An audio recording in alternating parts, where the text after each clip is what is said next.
Hello and welcome back to our second demo video. In this video we're going to go over exercise 6-3, and this is a make or buy decision. So in the real world, a lot of times managers will have to make a decision.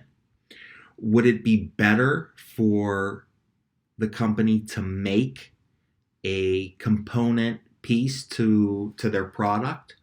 Or should they basically outsource that? Meaning, should they go to a supplier and purchase that component piece?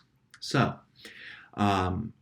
please have your books open. I'm on page 3-11, or I'm sorry, 311, and we're going to look at exercise 6-3, make or buy. Okay? So we have Troy Engines Ltd. manufactures a variety of engines for the use in heavy equipment, right? Company has always produced all the necessary parts of its engines, including all of the carburetors. What happened is an outside supplier approached Troy Engines and offered to sell them one type of carburetor for a cost of $35. Okay? They provide us with the information that Troy Engines Ltd. has gathered regarding the costs that relate to them producing that carburetor internally. Okay? So, what we need to do is we need to focus in on and identify what are the relevant costs, what are the relevant benefits to either us continuing to make the carburetors internally into the company, or internally in the company, or outsourcing them by buying them from another supplier. Okay? So what we need to do is go through each of the costs and ask ourselves, okay, is this a relevant cost? Is this a relevant benefit? Meaning, do these differ between us either making that carburetor internally or outsourcing it and purchasing it from a third party? Okay? So, right off the bat, they tell us that this outside supplier agreed to produce 15,000 carburetors for a price of $35. Okay, so we're gonna do our analysis both in total, and we're gonna also calculate it on a per unit basis.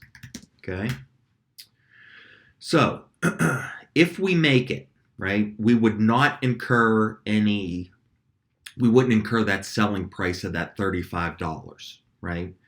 Okay, but if we buy it, well, we would obviously incur that cost of $35. So that is a relevant cost.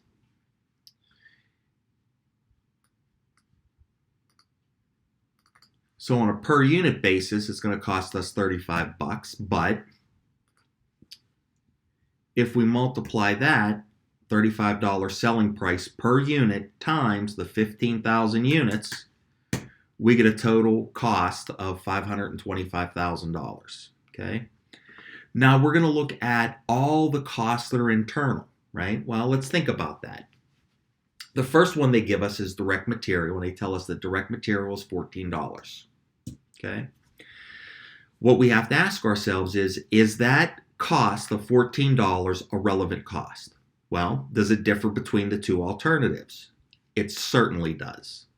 If we make these carburetors, we incur the direct material cost of $14.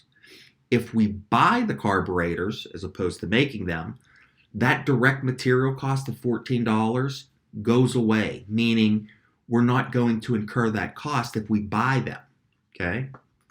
Well, that's on a per unit basis, but if we multiply that out by 15,000 units, that's $210. Okay. The next cost they give us is direct labor cost. Well, they tell us that the direct labor cost is $10 per unit. Okay. Is that a relevant cost? Again, we have to ask ourselves, does that direct labor cost differ between the two alternatives? The two alternatives are either make it or buy it. Well, if we buy the carburetor from this outside supplier, we're not making it in-house anymore. That means that direct labor cost of $10 goes away if we buy them. That's a relevant cost. So we're going to multiply that by the 15,000, and we get 150,000 total cost. Okay. Now the variable, oh, I forgot one.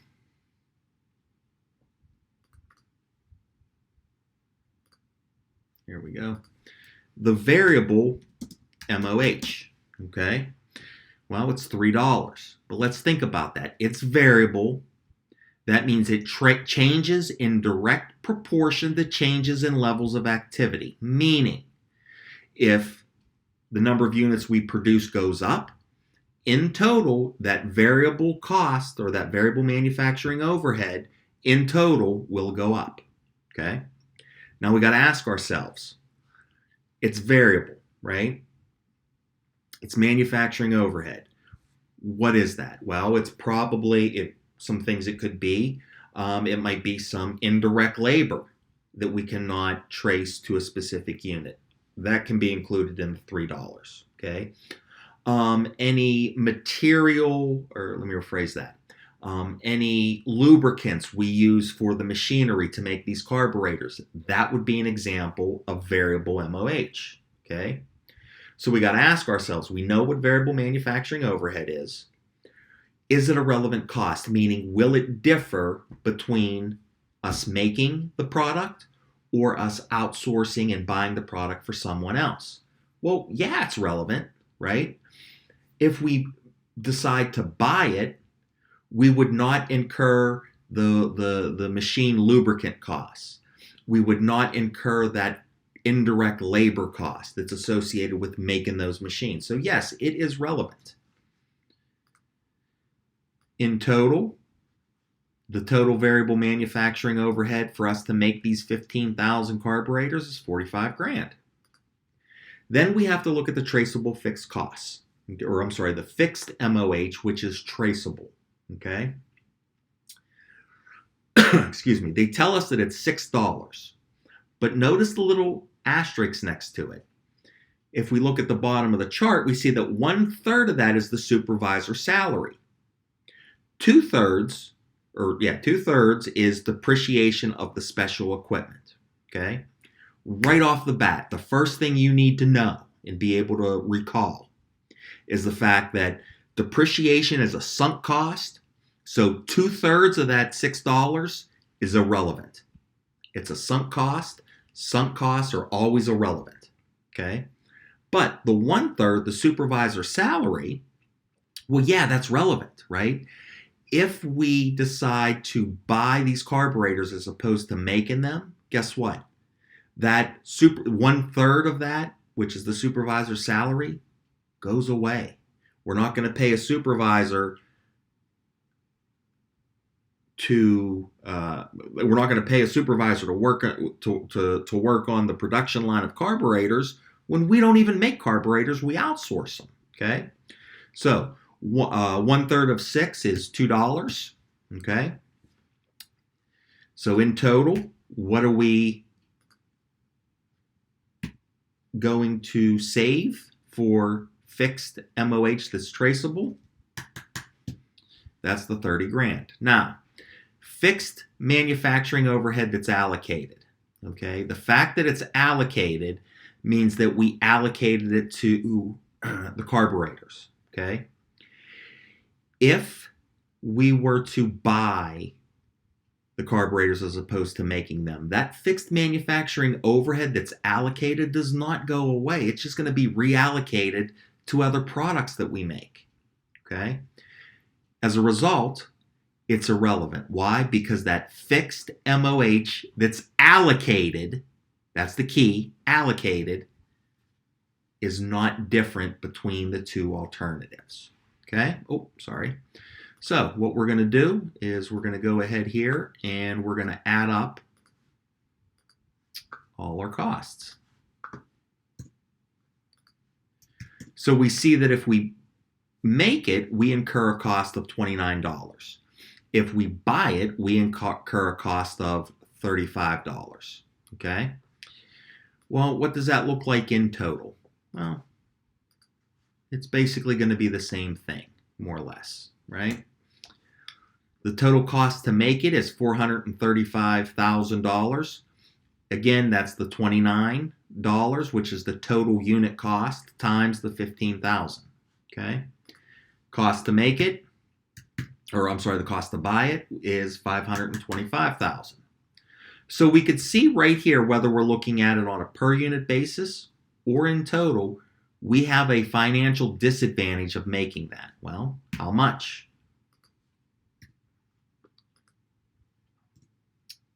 Actually, let me do it the other way because I want to show that this is a financial disadvantage. -$6. Okay? Well, what's it look like in total? Well, it's 90 grand. Okay? So, question number 1 asked, assuming the company has no alternatives or no alternative use for the facilities that are now being used to produce the carburetors, what would be the financial advantage or disadvantages of buying 15,000 carburetors from the outside supplier? Well, in total, we have a financial disadvantage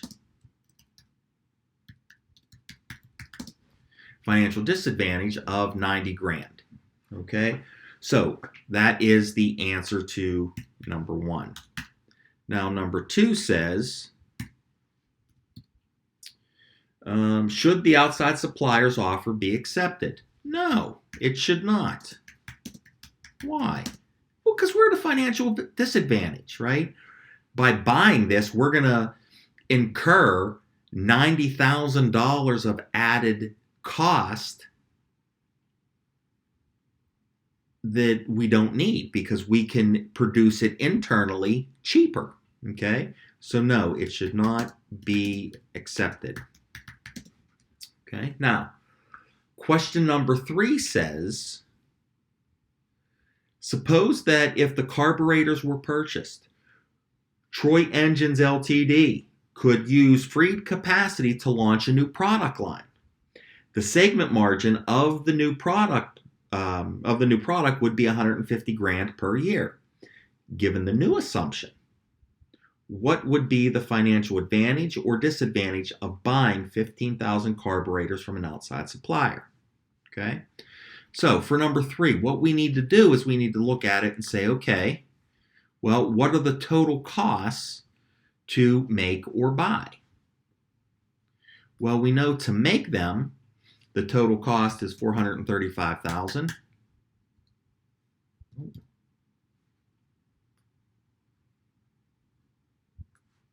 Bear with me here, sorry. Okay, and we know to make them,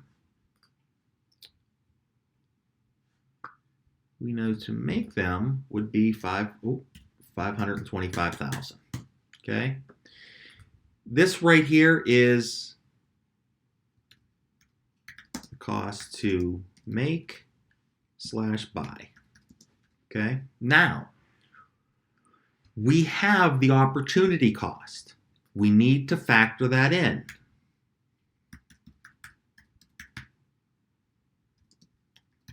We know that that opportunity cost is $150,000 of segment margin.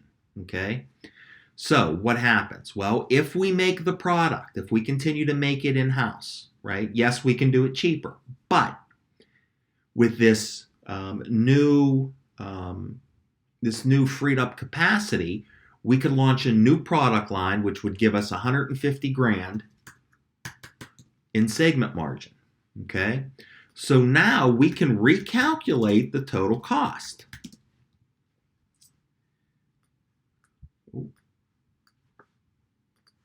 So we're going to add the cost to buy plus the opportunity cost that is foregone if we make these carburetors in-house. We get $585. Well, to buy them, the cost that we incur is $525,000. okay? So we can see here now that there's a difference, right?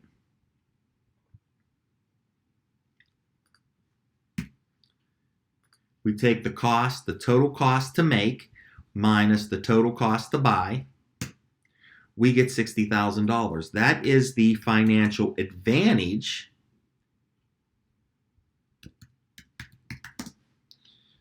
of buying the carburetor. Okay? So, question number 4 says, hey, given this new assumption in requirement 3, which is what we just did here, should we accept the offer or not? Well, based on the new info, yes, we should accept the offer. Okay? And that, my friends, is a make or buy decision. Now, when we come back in our next video, we're going to look at special order decisions. So tune back in for that one.